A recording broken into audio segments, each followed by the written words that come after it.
This is the story of Jonah and the big fish. You've heard it before. Jonah gets swallowed by a big fish, lives inside for 3 days, finally prays and agrees to obey God, and then the whale barfs him up on the beach.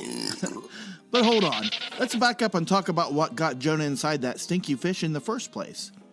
It was something else stinky. Jonah had a stinky attitude. He didn't like people that were different from him. He really didn't like the people that lived in a city called Nineveh.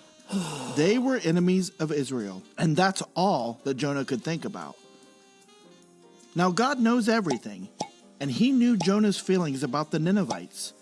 Yet God asked Jonah to go and warn the people of Nineveh that they were being really bad, and to tell them to stop, or he was going to destroy them.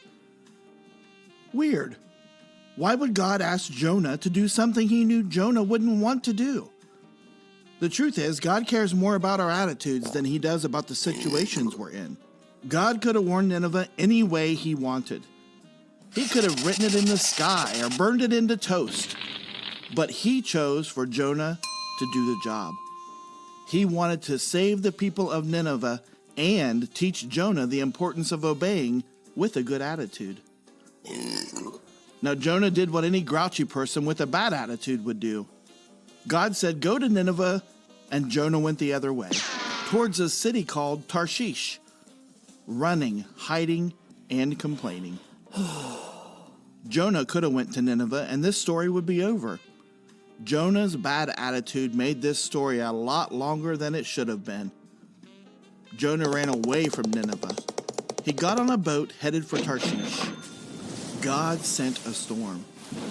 The captain and his crew got scared and wondered why God was so mad. They began to throw stuff into the sea to keep the boat from sinking. They prayed to their gods for help. Jonah was inside the boat, asleep. The captain woke him and said, pray to your God. Pray for him to help us. Jonah, with his bad attitude, didn't do anything. Remember, he was hiding from God. The storm kept coming. The storm was sinking the boat.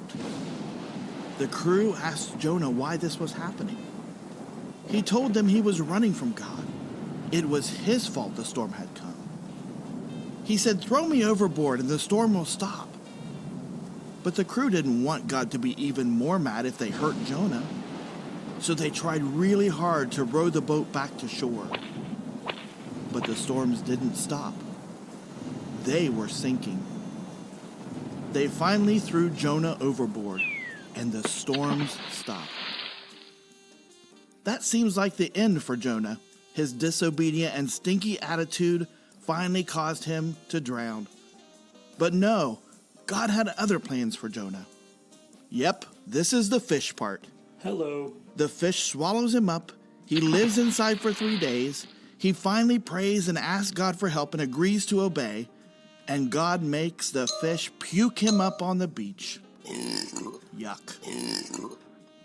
So Jonah went to Nineveh, hopefully after he wiped off all the fish barf. The people in Nineveh listened to Jonah, and they started being good.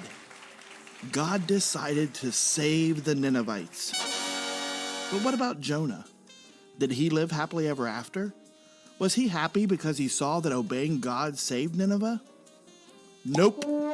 Jonah was so grouchy that he told God he wanted to die rather than to witness a happy Nineveh. God showed Jonah how much he loved Nineveh. We don't know if Jonah changed his attitude or not. The Bible doesn't tell us how his life ended. But I hope that Jonah changed his attitude. God wants his followers to have good attitudes so he can use them to show others that following Jesus changes everything. So what about you? How's your attitude? Do you pout when you don't get your way? Do you cry when someone else wins? Do you argue with your parents when they want you to do things their way?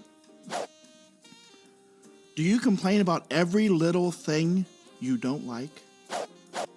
Learn from Jonah. Don't be so negative that you don't want to help others. Don't be so grouchy that you miss out on fun and friendships because you're too busy noticing the bad things about people. God isn't asking kids to go to Nineveh. He is asking you to treat others the way you want to be treated. He is asking you to obey your parents.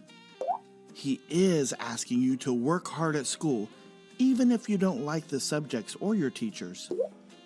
And he is asking you to recognize how many blessings you have, so when you do have bad situations or lousy days, you'll be able to get through them with a better attitude.